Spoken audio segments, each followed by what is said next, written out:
नमस्कार दोस्तों, चलिए जानते हैं आज के एपिसोड के बारे में। रेणुका की पुरानी दोस्त परी का क्या राज है, आखिर में क्या करने आई है परी देशमुख परिवार में, क्या प्लान है परी का, चलिए देखते हैं। परी का सच आया सायली के सामने। परी घर पर एकदम रॉयल लाइफ की तरह एक्टिंग कर रही है। रेणुका के दिखावे के चक्कर में उसके बहुत से पैसे खर्च हो रहे हैं। उसका अमीरी का दिखावा करना भारी पड़ रहा है। परी फ़ोन पर अपने प्लान के बारे में डिस्कशन कर रही है और फिर सायली को शक होता है। फिर सायली परी पर नज़र रखती है, फिर उसका शक यकीन में बदल जाता है। सायली परी के पूरे प्लान के बारे में जान जाती है। फिर सायली सचिन से और पूरे परिवार से बताती है, बस रेणुका है इस सच से अनजान। फिर सायली सचिन पूरे परिवार के साथ मिलकर रेणुका के सामने सच लाने का प्लान करते हैं और इस प्लान में परेश यानी बाबा भी मिले हैं। क्या सायली सचिन मिलकर परी का सच रेणुका के सामने ला पाएंगे, चलिए जानते हैं। अंत तक जरूर देखिए। सायली सचिन और पूरा परिवार मिलकर परी की अहमियत बढ़ा देते हैं और सब रेणुका को बुरा और परी को अच्छा बना देते हैं। सायली सचिन कहते हैं, जितना प्यार मुझे आई ने नहीं दिया उतना प्यार 2 दिन में आपने दिया है मौसी जी। और यह सब सुनकर रेणुका के पैरों तले ज़मीन खिसक जाती है। रेणुका परी को सुनाती है कि हमेशा तूने मुझसे आगे रहने की कोशिश की है, तेरा परिवार नहीं है तो मेरा परिवार छीनने आई है, ऐसे शब्द कहती है। फिर परी वहाँ से कमरे में चली जाती है। फिर परेश रेणुका को चिल्लाने की सुर में कहते हैं, मेहमान के साथ ऐसा बर्ताव तुमसे क्या उम्मीद नहीं थी। फिर परेश परी के कमरे में जाता है और परी से कहता है कि मैं तुम्हें पसंद करने लगा हूँ। रेणुका के साथ तो ऐसे ही रहता हूँ, लेकिन तुम्हारे साथ बिताए 2 दिन 1 साल के बराबर हैं। फिर परेश के दिल में जो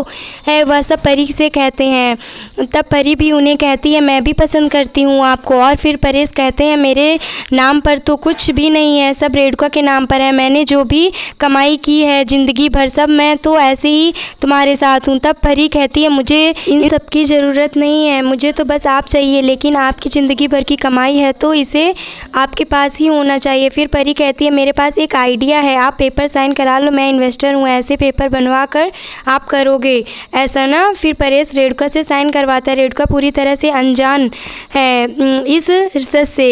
रेणुका बहुत परेशान है और सब अंदर से हंस रहे हैं। फिर परी बैग पैक कर रही होती है अपने बीएफ से बात करते करते। तब वहाँ गेट पर सचिन सायली होते हैं तो कहते हैं, आप कहाँ जा रही हैं वो मौसी जी। तब परी बताती है कि मैं परेश को बहुत पसंद करती हूँ, लेकिन रेणुका कभी नहीं मानेगी। तब सचिन कहता है, आप इसकी टेंशन मत लो, होती है माताश्री, बाबा की पहली बाइकों की जिम्मेदारी मेरी है, आप बाहर चलकर यह सच पूरे परिवार को बताइए। फिर यही बाहर आती है और सबसे यह कहती है परेश के पास जाकर कि मैं परेश को बहुत पसंद करती हूँ। और परेश भी तब रेणुका तो एकदम चौंक जाती है और दहशत में आ जाती है। फिर परिवार के सभी सदस्य अपनी अपनी राय देते हैं कि मैं सहमत हूँ। रेणुका हो रही है हाल बेहाल।